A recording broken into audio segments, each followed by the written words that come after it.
as see the hot. In case you have not joined our social media handle, kindly go ahead and subscribe, like, comment, share, and also remember to on your notification button so that whenever our news drops, you go be the first. We will collect them. Today, I will not be wasting much of your time. Let's go down to the news thread.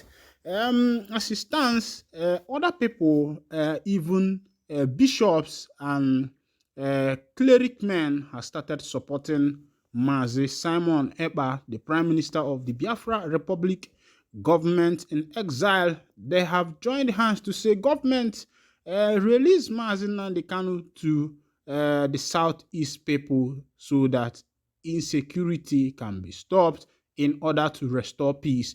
They have sent a strong message to the president of Nigeria, Bola Ahmed Tinubu, asking him, do the needful, release that man so that he can go, lose him and let him go. Of course, you know that the clerics, they have their language. That language is taken from the scripture where Jesus said, told them to release Lazarus and let him go.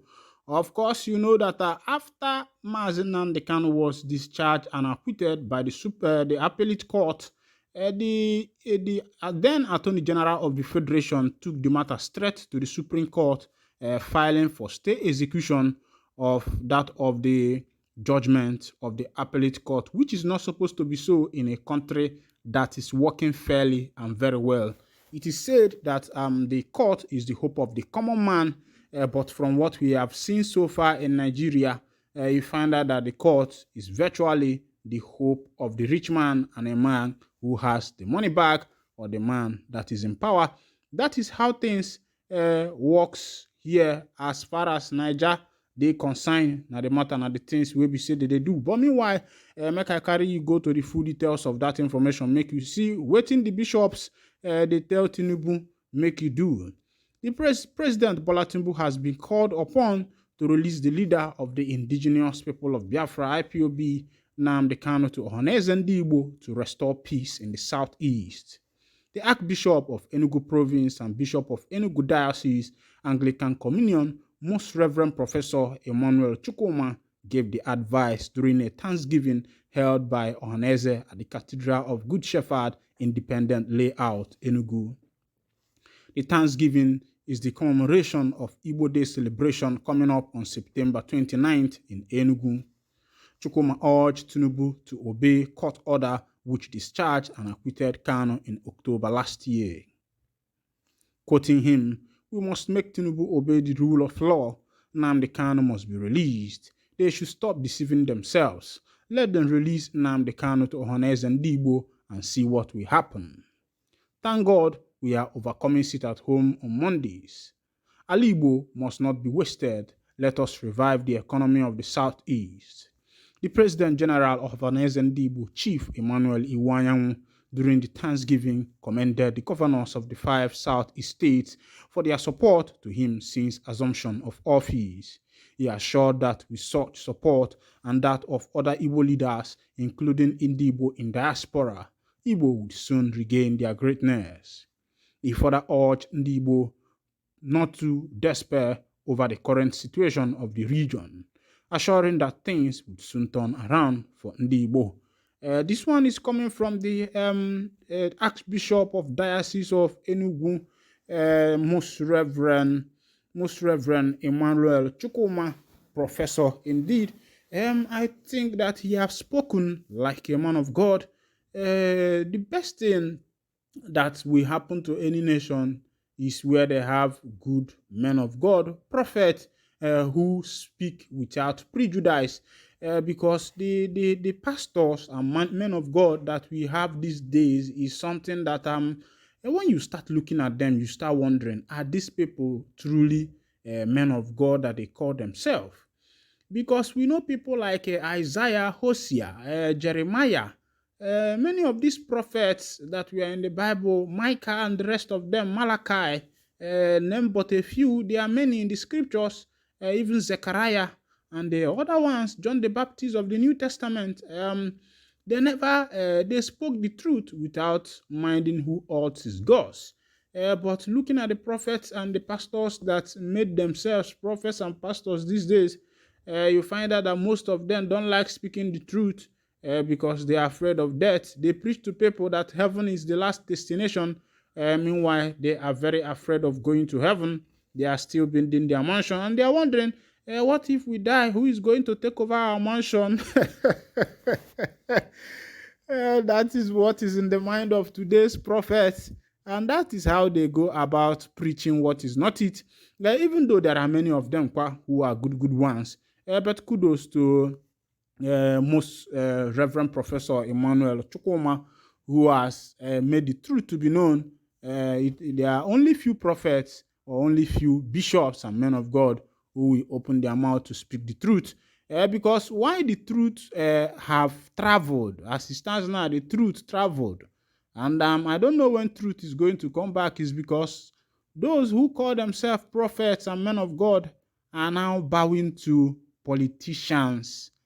Politicians are the ones that are supposed to come to the prophet and seek advice, seek counsel, like the days of old.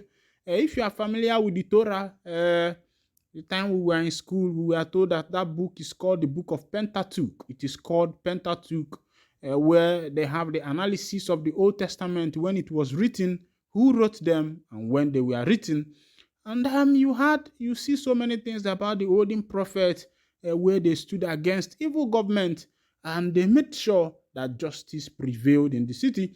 And those days, whenever a prophet called upon a politician or a king or a leader, the king starts marveling because he will be wondering, why is the prophet calling me now? Have I committed an offense? Have I gone against God? Am I doing something that is not it? Even remember those days that prophets in Israel, they spoke to other kings in other nations. Even during the days of what is his name? Elisha. Elisha prophesied not only in Israel, he did that in Syria and other neighboring countries, Moab and the rest of them.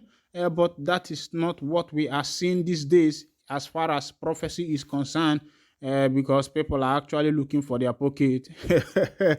They will tell you what will sweet you, so that you will find them small money, they will tell you what will make you happy, so that your pocket go shake, you go bring money. Many of them these days are even prophesying for money. Meanwhile, another thing I want to touch light is the issue of the governors in the southeast, and also Ohaneze and Igbo themselves, who have forgotten that an Igbo is one of the business hub in Africa.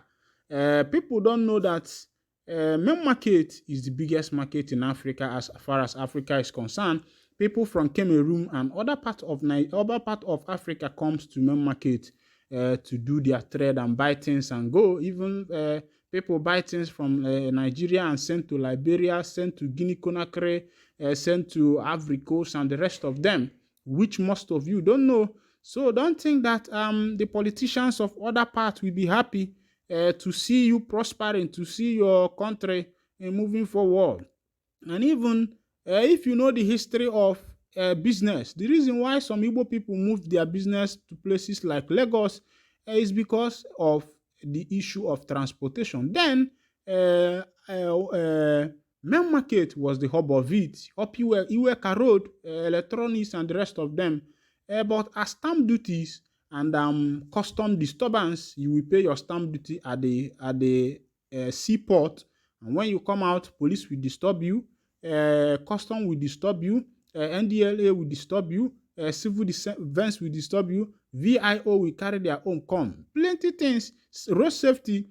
And when our people thought of all these things, it's not that there are no vast land in an Igbo for people to be doing business. When the Igbos thought about this and they felt that, okay, let's find a way to move our business to Lagos. And some of them, immediately they bring their container, they sell it in Lagos there without bringing it home. So it was because of issue of bad governance and mbabu pressure that made, because there are vast lands. And for some people that are saying Lagos is the hub of business, if we bring our business to Alibo, who is going to buy it from us? If you bring it there, people will come from Lagos and be buying it.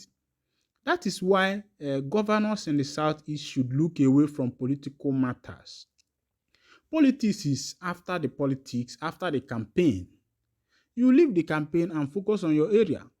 In Port Harcourt, they have a good seaport there. In Onitsha, they have a good river that when you widen rivers like River Niger, River Benue, that is in Benue State, you find that you can be doing your mini importation there. Your cargo ship, mini cargo ships can be landing there. Once they get to Lagos, you offload them and ship them straight from the water and get it to, what is it called, Onitsha, and distribute your goods. But many people have forgotten some of these things, and the governors and the rest of them are obeying their tax masters, the Fulanis. Meanwhile, I'll be winding down the curtain here, and if this is your first time of joining us on this wonderful channel, kindly go ahead and subscribe, like, comment, share, and also remember to on your notification button so that whenever our news enter, you'll be the first to collect it. Thank you for listening. God bless you.